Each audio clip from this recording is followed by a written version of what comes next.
Aarthi vlog நேயர்கள் அனைவருக்கும் அன்பார்ந்த வணக்கங்கள். பயணங்கள் நம்மளை பக்குவப்படுத்தும், பயணங்கள் நமக்கு நிறைய அனுபவத்தை ஏற்படுத்தும். வாய்ப்பு கிடைக்கும் போதெல்லாம் நிறைய பயணப்படுங்க.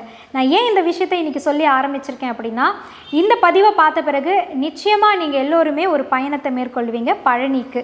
ஏன்னா பலவிதமான அற்புதத்தை இந்த கலியுகத்தில் நிகழ்த்தி காட்டக்கூடிய ஒரு அற்புத மகான் கனகன்பட்டி மூட்டை சுவாமிகள். அவர் நிகழ்த்திய அற்புதங்களை பற்றி தான் இன்றைக்கி நம்ம விவரமாக தெரிஞ்சுக்க போகிறோம். தெரிஞ்சுக்கிறது மட்டும் இல்லை, இந்த பதிவை முடித்த பிறகு அங்கு சென்று அவரை தரிசிப்பதற்கான, அவரை வணங்குவதற்கான ஒரு திட்டத்தையும் நீங்கள் இன்றைக்கி ஸ்டார்ட் பண்ண போகிறீங்க.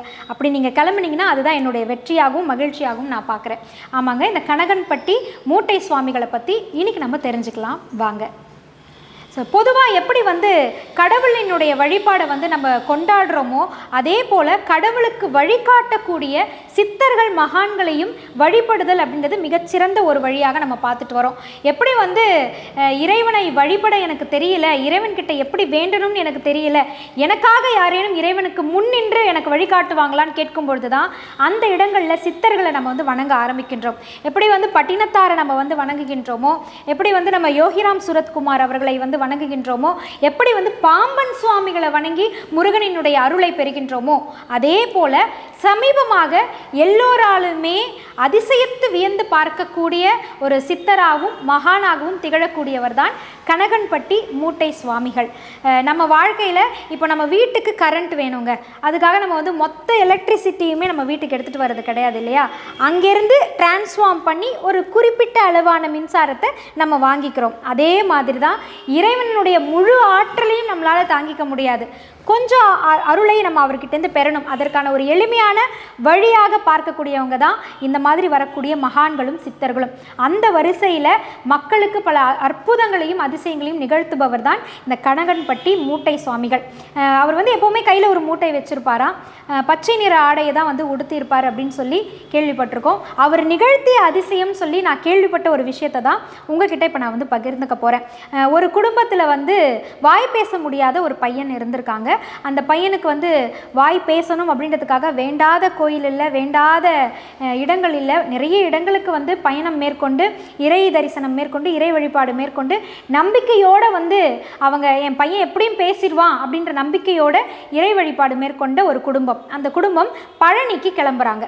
பழனி முருகனை தரிசிச்சுட்டு குழந்தைக்காக வேண்டிட்டு வரலாம் அப்படின்னு சொல்லிட்டு ஒரு காரை எடுத்துகிட்டு பழனிக்கு கிளம்பி வராங்க. அவங்க ஒரு சைவ குடும்பம், அதாவது அசைவம் உண்ணாத உயிரினங்களை கொல்லாமை அப்படின்ற விஷயத்தை கடைபிடிக்கக்கூடிய ஒரு சைவ குடும்பத்தை சேர்ந்தவங்க வண்டியில் வந்துட்டுருக்காங்க. பழனிக்கு போகிறதுக்கு கொஞ்சம் தூரம் தான் இருக்குது, ஒரு 8 to 10 கிலோமீட்டர் தொலைவில் தான் இருக்குது. திடீர்னு வழியில் பச்சை நிற ஆடை உடுத்திய ஒரு வயதானவர் கை நீட்டி அந்த காரை மடக்கி நிறுத்துறார். அந்த காரை வழிமறிக்கிறார். காரிலிருந்து எல்லாருமே இறங்குறாங்க. என்னதா வயதானவர் நம்மளை கூப்பிட்றாரு, என்னங்க ஐயா என்ன விஷயம் அப்படின்னு கேட்ட உடனே அவர் எதிர்க்க இருக்கக்கூடிய ஒரு உணவகத்தை காமிச்சு அங்கேருந்து போய் எனக்கு உணவு வாங்கிட்டு கொடுங்க அப்படின்னு கேட்குறாரு. அந்த கடையை பார்த்தோன்னுமே எல்லோருக்குமே ஒரு மாதிரி ஒரு அச்சமும் ஒரு பயமும், போகணுமா அப்படின்ற ஒரு எண்ணமும் ஏற்படுது. காரணம் என்னென்னா, அவர் காட்டின உணவகம் பார்த்திங்கன்னா ஒரு அசைவ கடை. அந்த அசைவ கடையில் போய் அவர் என்ன வாங்கிட்டு வர சொல்கிறாருன்னா, பிரியாணி வாங்கிட்டு தாங்க அப்படின்னு சொல்லி கேட்குறாரு. ஒரு சைவம் சாப்பிடக்கூடிய குடும்பம் எப்படி அந்த இடத்துக்கு போவாங்க? இருப்பினும் அவரை பார்க்கும் பொழுது ஒரு மாதிரி அவங்களுக்குள்ள ஒரு உணர்வு ஏற்பட்டிருக்கு. நம்பினோம், இவரை நம்பலாம், நம்ம நம்பி தான் பார்ப்போமே, செஞ்சு தான் பார்க்கலாமே அப்படின்னு சொல்லிட்டு ஒரு நம்பிக்கை அவங்களுக்குள்ள ஏற்படுது. அதனால் அவங்க அதை வேணான்னு சொல்லி ஒதுக்கலை. வயசானவர் கேட்குறாரே, அதுவும் சாப்பிட கேட்குறாரே, செஞ்சு தான் பார்ப்போமே அப்படின்னு சொல்லிட்டு அந்த இடத்துக்கு போயிட்டு கொஞ்சம் அவங்களுக்கு அசைவ கடைக்கு போகிறோமேன்ற எண்ணம் இருந்தாலும் உணவு வாங்கி கொடுக்குறோமே அப்படின்ற ஒரு எண்ணத்தோடு போயிட்டு அவங்க அந்த உணவு வாங்கிட்டு அவருக்கு எல்லாம் கொடுக்க வராங்க. அவர் அதை வாங்காமல் அவர் என்ன பண்ணுறாரு, அந்த பையன் கையில் அதை கூட என் கையில் கொடுக்காத அப்படின்றார். அவர் சுட்டி காமிச்சது யாருன்னா, வாய் பேச முடியாத அந்த பையன் கையில் கொடுத்து சாப்பிடாத அப்படின்னு அவர் சொல்லியிருக்காரு. எல்லோருக்குமே இன்னொரு முறை அதிர்ச்சி ஆகிடுச்சு. ஐயோ, நம்ம சைவம் சாப்பிட்றவங்களாச்சே, நம்ம எப்படி இந்த பிரியாணியை சாப்பிட முடியும், இவர் வேறு சாப்பிடுன்னு சொல்கிறாரே, இப்போ என்ன பண்ணுறது அப்படின்னு யோசிக்கிறாங்க. வழியில் இதை நின்று பார்க்கக்கூடிய பல பேர் என்ன சொல்கிறாங்கன்னா, அவர் ரொம்ப அதிசயம் மிக்க ஒரு நபர், அவர் ரொம்ப இறையருள் பெற்றவருங்க, எங்களுக்கெல்லாம் தெரியும், அவர் யார்கிட்டையுமே சட்டுன்னு பேச மாட்டார், இப்படி உங்களை கூப்பிட்டு இப்படி சொல்லிட்டு இருக்காரு, கண்டிப்பாக நீங்கள் செஞ்சு பாருங்கள், காரணம் இல்லாமல் அவர் சொல்ல மாட்டார், நம்பிக்கை வைங்க அப்படின்னு சொல்கிறாங்க. அவங்களுக்கு இவங்க எல்லாருமே சொன்ன உடனே 2வது முறையும் மறுபடியும் அவங்களுக்கு நம்பிக்கை வருது. முதல் முறை உணவு தானே கேட்டாருன்ற ஒரு மகிழ்ச்சியில் போனாங்க. 2வது முறை இவங்கெல்லாம் சொல்கிறாங்களே செஞ்சு தான் பார்ப்போமே அப்படின்ற ஒரு நம்பிக்கை வருது. பையனை பார்த்து சாப்பிடுப்பா அப்படின்னு சொல்கிறாங்க. அந்த பையனும் வந்து அச்சோ இதை சாப்பிட்ணுமா அப்படின்னு சொல்கிற எண்ணத்தோடு அதை வந்து திறக்கிறாரு. உணவை திறந்து பார்த்தா இந்த பிரியாணி சாம்பார் சாதமாக மாறி இருக்கு. எல்லாருக்கும் ஒரே அதிசயம், என்னது பிரியாணி உணவாக மாறிடுச்சா அப்படின்னு சொல்லிட்டு, சைவ உணவாக மாறிடுச்சா அப்படின்னு சொல்லிட்டு எல்லாரும் ரொம்ப வியந்து போயிடுறாங்க. அந்த பையனுக்கு அப்புறமா மறுபேச்சே இல்லை, நம்பிக்கையோடு அந்த பையனை சாப்பிட சொல்லிடுறாங்க. சாப்பிட்றாங்க. சாப்பிட்டு முடித்த பிறகு அவ்வளோதான் கிளம்பி போ அப்படின்றாரு. என்னடா இது, நிற்க சொன்னார், வாங்க சொன்னார், வாங்கினது ஒன்றா இருக்குது, இங்கே கையில் இருக்கிறது ஒன்றா இருக்குது, சாப்பிட சொன்னார், சாப்பிட்டாச்சு, இப்போ கிளம்புன்ட்டாரே அப்படின்னு சொல்லிட்டு ஒன்றுமே சொல்ல ரொம்ப நன்றிங்க அப்படின்னு சொல்லிட்டு அவங்களும் வண்டி எடுத்துகிட்டு கிளம்பி பழனியை நோக்கி வந்துட்டுருக்காங்க. கொஞ்சம் தூரம் வந்த உடனேயே நடுவில் ஒரு லாரி கிராஸ் ஆகுது. அப்படியே லாரி வந்து மோதுற மாதிரி அப்படியே வந்துடுது. இதை பார்த்த அந்த பையன் அப்பா லாரி வருது பார்த்து ஓட்டுங்க அப்படின்னு குரல் கொடுத்துருக்கான். எல்லாருமே அப்படியே ஆச்சரியமாயிட்டாங்க.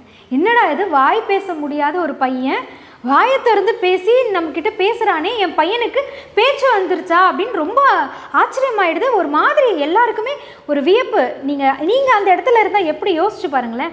அந்த உணர்வுக்கு வந்து அளவே இல்லை இல்லையா? அந்த மகிழ்ச்சியோட என்ன பண்ணுறதுன்னு தெரியாமல் முழிக்கும் பொழுது உடனடியாக வண்டியை திருப்புங்க, அது அவரால் தான் நடந்திருக்கும், நம்ம போய் அவரை போய் பார்த்துடலாம், அந்த மூட்டை வச்சுருந்தாரு அவரை போய் நம்ம போய் பார்த்துடலாம் அப்படின்னு சொல்லிட்டு வண்டியை திருப்பிட்டு போய் பார்க்குறதுக்கு முயற்சி செஞ்சுருக்காங்க. அங்கே போய் தேடி இருக்காங்க, அவர் இல்லை. எல்லாரையுமே விசாரிச்சிருக்காங்க, அவர் இல்லை, அவர் போயிட்டாருங்க, அவர் இங்கே இல்லை அப்படின்ட்டாங்க. அவர் பார்த்த அந்த திசையில், அவர் போன அந்த திசையை பார்த்து வணங்கிட்டு ஆனந்த கண்ணீரோட நன்றி சொல்லிட்டு மீண்டும் அவங்க பயணத்தை பழனிக்கு தொடர்றாங்க.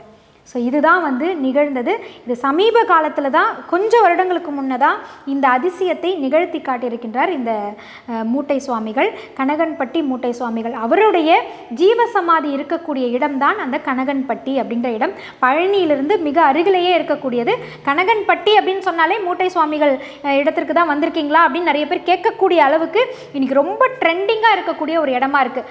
பழனி முருகர் கோயிலுக்கு யாரெல்லாம் போகிறாங்களோ அவங்கெல்லாம் இந்த கனகன்பட்டி மூட்டை சுவாமிகளை போய் தரிசனம் செஞ்சுட்டு தான் வராங்க அப்படின்ற விஷயத்தை கேள்விப்பட்ட உடனேயே, இதை தெரியாத பல பேருக்கு, குறிப்பாக என் உறவுகள் உங்களுக்கு சொல்லணும் அப்படின்றதுக்காக தான் இன்றைக்கி இதை சொல்லியே ஆகணும்னு எனக்குள்ள ஒரு உணர்வு ஏற்பட்டுச்சு.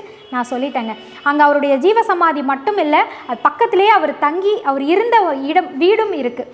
அந்த இடத்தையுமே போய் பார்த்துட்டு வருதுன்றது ரொம்ப ரொம்ப ரொம்ப ரொம்ப விசேஷமாக.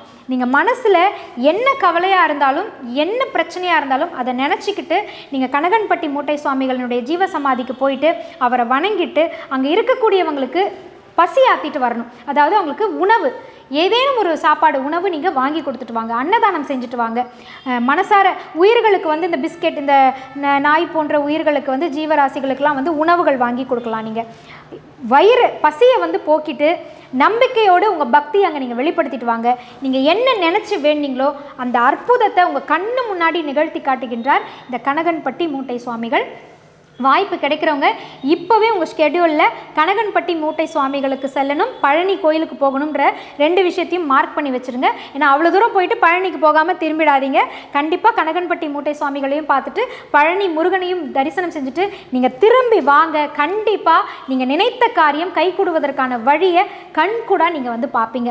இத்தனை அற்புதத்தை நிகழ்த்திய ஒரு மகான் இருந்த காலகட்டத்தில் நம்ம வாழ்ந்துட்டுருக்கோம். இப்போ நமக்கு அந்த தகவல் தெரிஞ்சிருக்குன்றதே ஒரு மிகப்பெரிய சந்தோஷம்.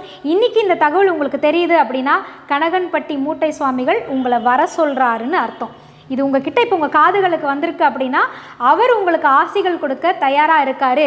பக்தியோடு நம்பிக்கையோடும் செல்வதற்கு நீங்கள் தயாரா அப்படின்ற இந்த கேள்வியை முன்ன வைக்கிறேன். ஏன்னா நிறைய பேர்கிட்ட அவர் சொல்கிற விஷயம் இதுதானா, பக்தியோடு கூடிய நம்பிக்கை, நம்பிக்கையோடு கூடிய பக்தி, இது இருந்துச்சுன்னா நீங்கள் என்ன நினச்சாலும் அது உங்களுக்கு நிறைவேறும்ன்றத அவர் பல பேருக்கு சொல்லியிருக்காரு. அந்த நம்பிக்கையோடும் பக்தியோடும் கனகன்பட்டி மூட்டை சுவாமிகளை போய் தரிசனம் செய்யுங்க.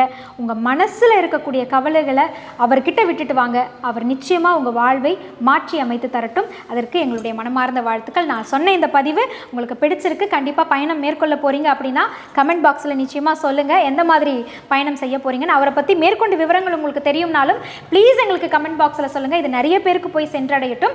இந்த பதிவை பார்த்துட்டு மறக்காமல் லைக் அண்ட் ஷேர் பண்ணி சப்ஸ்கிரைப் பண்ணுங்கள். நன்றி.